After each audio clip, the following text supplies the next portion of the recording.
If you ever felt like you're holding yourself back because you're worried about what other people think, or you're trying to please other people instead of yourself, this episode is going to be for you. So in today's episode, we're going to talk about the praise paradox. And I'm going to get into exactly what that is. But whether you're consciously aware of it or subconsciously you're being affected by it, we're all falling prey to this trap of trying to please other people. And by pleasing other people, or at least trying to do so, you're really leaving yourself behind and you're pleasing nobody at the end of the day. What we can control is what we do. We can't control how other people feel. So I'm going to walk you through how it affected my life and what I started to shift in the way I do things so that it stopped holding me back.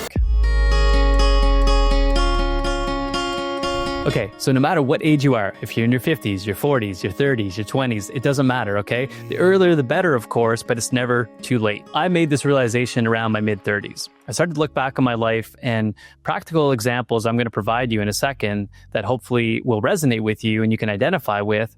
But these were things that were holding me back that I didn't necessarily believe. They were actually passed down to me, whether it was through family, other people that I'd seen as coaches, as mentors, as teachers. And we're going to talk through all the different praise frameworks and the people related to that praise framework. But the first thing I want to identify is just there's 8 different things I put on the paper here. So number 1, I thought that going to college and university that I had to do it. This was stemmed from my parents. Now, my parents and people don't necessarily mean anything bad for me when they're trying to instill these into me. It's the best that they know at the time that they're giving this advice. Changing my own oil in my car. I was also brought up that men change their tires, men change their oil. But later in life, I realized that, hey, I actually don't like doing these things and I can pay somebody. And for me, for the business that I'm running, I can make more money if I exchange my time and work more in my business rather than spend time changing my oil. So this isn't a judgment if you're doing any of these things, by the way. I just want you to open your awareness to what are the things that you're thinking you need to do that maybe you don't actually have to do and you don't like doing anyways. The other thing was people can't be trusted and never forgive people. So I was brought up, again, thinking that if somebody harms you, you should never forgive that person and that person is now your enemy. And of course, I realized through the power of forgiveness that that's not true. Number 4 was the ass in seat or I'm leaving philosophy. So this is something that my dad used to say, your mother's not in the car seat by this time, we're leaving. I started to think about that in my life and I'm like, is that a fair assessment? I mean, I've been late in the past. Would I want someone leaving if I wasn't in the seat at the time? So it's just these things that, relationship wise, you want to get better at and identify why are you thinking that in the first place and does it make sense to think that anymore? Drinking, relaxing, and bonding. So for a long time, up until the age of 37, 38, and that was the time I stopped drinking, I associated drinking to relaxing, having fun, and it's the only time you could really bond. It was the way that you could let go of the week. But over time, I realized that it wasn't creating more happiness long-term for me. It wasn't giving me the edge that I wanted in my life. But yet I was believing this for the better part of 38 years. Isn't that crazy? So then I looked at that and I said, well, that's not something that serves me anymore, but why do I believe that? And could it be possible that I could have fun without drinking? And of course, now being sober for over 14 months, it's true. The next one was hard work and money will bring happiness. So the more money I make, the more business I build, the harder I work, the better I have to sacrifice. Through coaching, I started to realize that that wasn't the case. It was just a notion that I believed in. And really, more money didn't bring me happiness and more business didn't bring me happiness. It's not to say that money is a bad thing. It's just I was believing that the more money I made, the more happy I'd become. And I realized really fast that it's the life that I'm living is the life that I'm building. And it wasn't bringing me more happiness because I wasn't enjoying what I was actually producing in my life. 7, retirement. Okay, so another thing, and again, no judgment if you want to retire. I think that one day I do want to slow down, but I actually don't want to traditionally retire. But yet for the longest time, I was taught that if you get a 401k, if you have a benefits plan, and if you work just hard enough until you're 55 or 60, by the way, it's not guaranteed when you can retire, that you can retire and then you could finally start to live your dreams and enjoy your life. I didn't want that. So I started to say, well, how can I start to enjoy the life that I'm living today? So the retirement isn't even an option I want to consider. I just want to do more great things with great people and build more business. So that was another big challenging of assumptions. And then the final one I'm going to share with you before I get into the actual framework of the paradox principles is don't be vulnerable. Don't share. Don't embarrass yourself. Don't shame yourself. And I realized that courage lies in vulnerability. It's okay to share. It's okay to cry. It's okay to show your emotions. It's okay to talk to people and work through things. And I've made significant evolutionary gains in myself by addressing these things that are holding me back and realizing that I need to do forgiveness on myself, on others and upgrade the way I think about this and not look at it as a shameful thing to be vulnerable. So now we're going to talk about the praise paradox, okay? So this is a psychological trap that's built into us since we're kids. Think about whenever you're around your parents at a young age. You're seeking their approval, you're seeking their validation, and depending on how your parents raised you, that continued to go into your teenage years. And then what happens is that we go into the real world and we bring those conditioned beliefs with us. Those same experiences, now we're looking for validation from all these other people as part of the praise principles.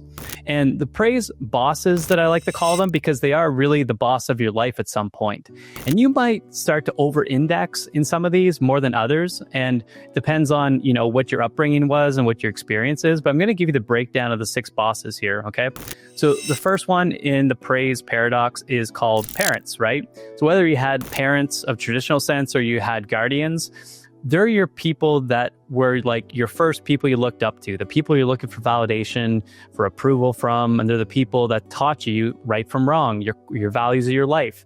All these different things that then led to a cascading effect throughout the rest of your life after you left home to go pursue your own life and on your own terms. But you're bringing those things with you. So your parents were a big one. Your relationships. Think about your family, your friends, your siblings, and honestly, even your children. Okay, so these are all kind of peer pressure people in your life that are affecting how you live your life. The next one are adversaries, okay? So how we sometimes live to prove others wrong, the common struggle is making decisions based on what critics or competitors are going to think. The paradox of giving power to those who doubt you, though, is pretty detrimental. So again, whether subconscious or consciously, if you're thinking, I'm going to show them, that's the wrong way to approach this. The next one in praise, so P-R-A, now I, are intellects. Think about your teachers, your professors, the social media people out there, the gurus out there trying to tell you what to do. Are you trying to measure up to them? Are you trying to impress them? Are you worried about what other people are going to think? And have they had some sort of impact in your life at that time? Maybe it was back whenever I was in grade 8, I had a math teacher who failed me because I didn't get a 60, I had a 56, and he didn't round me up. And ever since that day, I thought I was bad at math. But honestly, I've gotten a lot better at math. But I've continued to think that because of that one limiting factor by that one intellect, which in this case was a teacher. The next one is S, so your spouse. How are you trying to please your spouse? How are you seeking validation? What are things that you're throwing off in your own life because you're so worried about how that's going to affect your partner?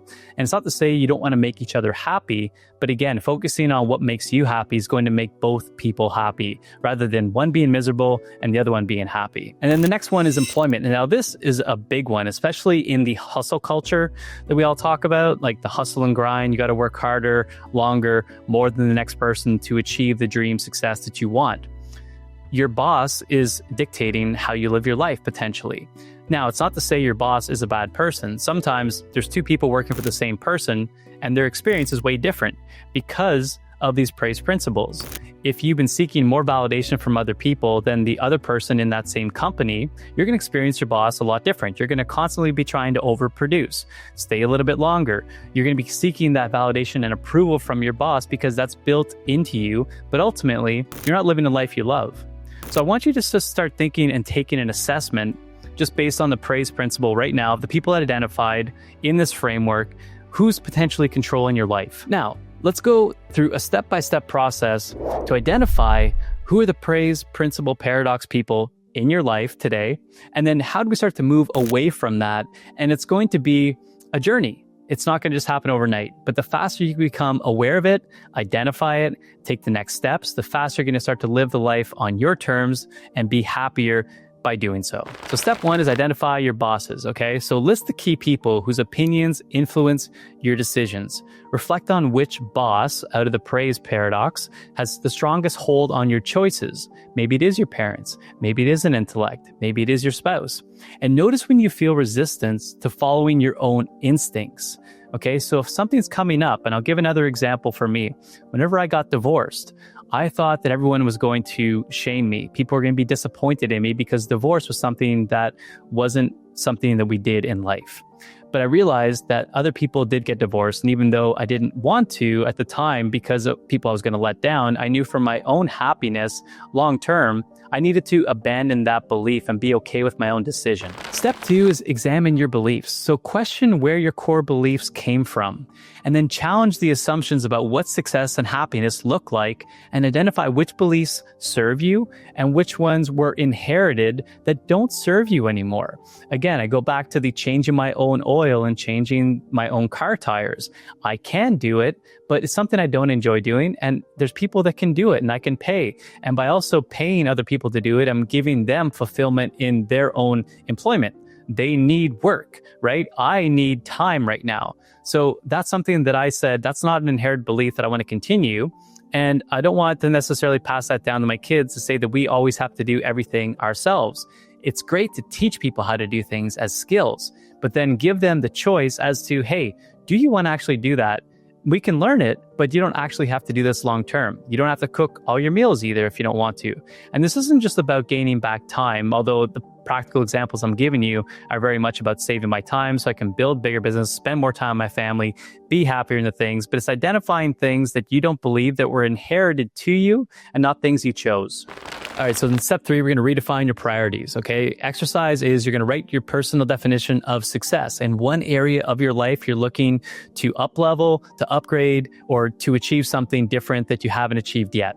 You're going to identify one area where you can start to make decisions based on your needs. Now, I'm going to give you permission, and I want you to give yourself permission to disappoint others occasionally.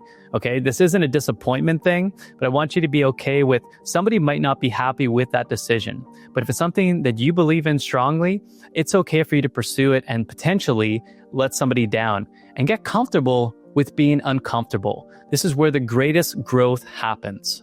And one of the key things to keep in mind here is the people that love you the most, the people that want the best for you, might not necessarily have the life that you want to have. So keep that in mind as well as you're building something new, as you're venturing off into a different direction. If you're looking to get validation from people that have never went that direction, you're going to be disappointed by the response when they don't back you in this new thing. So protect your time, protect your energy, and protect yourself by not letting other people in on this new venture or on this new direction if you think that they're going to be naysayers. All right, step 4 is practice setting boundaries. So after step 3, we've identified something you want to upgrade. You identified that you want to go in a direction. You're going to give yourself permission to do so. Well, step 4 is you're going to encounter some different uncomfortable situations because people aren't used to that yet. So you want to start small with just saying no to minor expectations. If your boss, as an example, asks you to work a bit later, but you've decided that, hey, I work 8 hours and that's it, and I'm not going to do extra just to please him, you have to get used to the idea that you're going to have to say no to this person. If someone else is relying on you for something and they're taking advantage of you in multiple areas of your life, they're asking more of you than you can actually give. Get ready to say no. And this could be good just rehearsing this in the mirror or just being affirmative in when you go into this conversation with this person, you're expecting it already, and get ready to say no. You can also start to anticipate what the responses might be from anybody like your boss, your family, or your friends, and start to prepare responses and rehearse those responses in the event that it does come up. Just remember, the boundaries protect relationships and it doesn't really damage them, okay? So the more comfortable you get with being uncomfortable, the better, and the more you're going to start to move towards a life you love to live. And as you're going through these steps, this is going to be the first time you're doing it potentially, but it's not the last time. And it's something that I keep in the back of my mind and I revisit as I come up with things that, are feeling like a limiting belief, or they don't feel good, or they don't feel aligned with the life that I'm trying to live, or the life that I'm trying to build, or the things that I'm trying to overcome. I start to consider, where is this coming from? Is this a belief that was handed down to me from my family, from my friends, from my teachers, from anybody else in my life that, I'm trying to please and I didn't even realize it? And then at that point, I say and I decide that I'm cutting that out from my life. I'm going to make a new powerful decision. So no matter what it is, you just want to be aware of those limiting factors as they start to emerge in your life. So the closing thoughts I want to leave you with, guys, today is the freedom that comes from being your own boss. Okay, so whether or not you run your own business, it doesn't matter. Your life is your life. You are the boss of your life. And again, to please others, you have to put yourself first. it's very, very contradictory to what we've been taught is we have to please others. We have to please others to get ahead in life, please others to make more money and to be likable. Really, the freedom is you have control over yourself. You don't have control over other people's thoughts. And no matter what we do, we're always going to potentially let somebody down.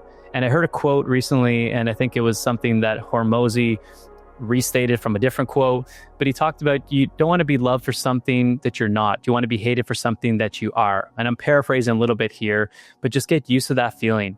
And pleasing everyone's impossible. Challenge to take one action this week that prioritizes your own authentic needs over other people. And this can be small little things, okay? So, in the morning, if you want to meditate and you're not going to have time throughout the day, put that first. Do one good thing for yourself in the morning, and that's going to just set the pace for your entire day. You feel so much better once you do one thing, whether it's a workout, whether it's meditation, whether it's journaling practice, or just something that can take your attention and put it on you. So again, make sure to pay attention to the paradox principle in your life that's causing you more harm than good. Start putting yourself first. True praise comes when you stop chasing it. So thank you so much for watching this episode. I hope it delivered some value to you. And again, this is just my experience. I'd love to hear where you're at in your own journey. And if you've identified any praise bosses controlling your life and what actions you're going to take or what you've done in the past to do this. And if you're on the audio platform, please leave a rating, a review, and share with someone else. I would love for you to share with somebody in your family, in your friendship circle, in your network, so that we get the word out to more people and people stop living for other people's expectations and start living for their own happiness. So again, thank you so much for being here today with me. I look forward to seeing you on the next episode. Take care.